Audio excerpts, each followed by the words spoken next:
A network analyzer can be very helpful not only to measure impedances and S-parameters, but also to generate signals. In this video I will show you how we use our network analyzer as a microwave signal generator. This story begins with the setup we used in a previous video to measure the impedance of an oscilloscope. Remember this?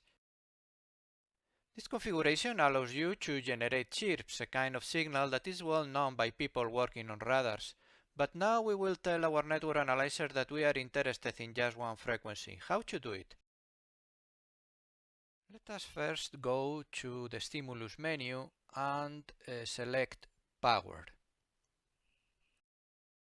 After this, the instrument will display the range of powers that is currently in use for the measurements.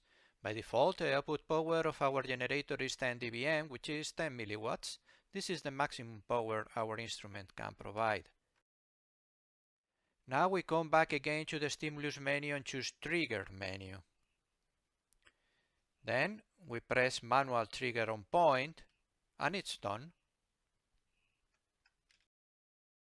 Let us go to our oscilloscope and see what happens. We press Auto Scale to go to the optimum configuration, and we got perfect sinusoid. Obviously, the frequency is going to be the first one of the measurement range we specified in the analyzer, that is 50 MHz. It is easy to understand that by pressing manual trigger we can jump to the next frequencies. Not bad. We got a 50 MHz to 20 GHz power generator. And if we check the options of the trigger menu, we see that we can activate the change of frequency with an external signal as well. In other words, we can program the generator. These parameters are mostly reserved to characterize linear circuits, and therefore it is not critical for a network analyzer to know accurately the output power in use.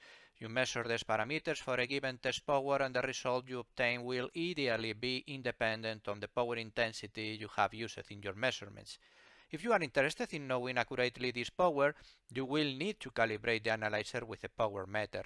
The power meters are very helpful in a microwave laboratory, and it is for sure that we will devote another video to explain how to use these instruments.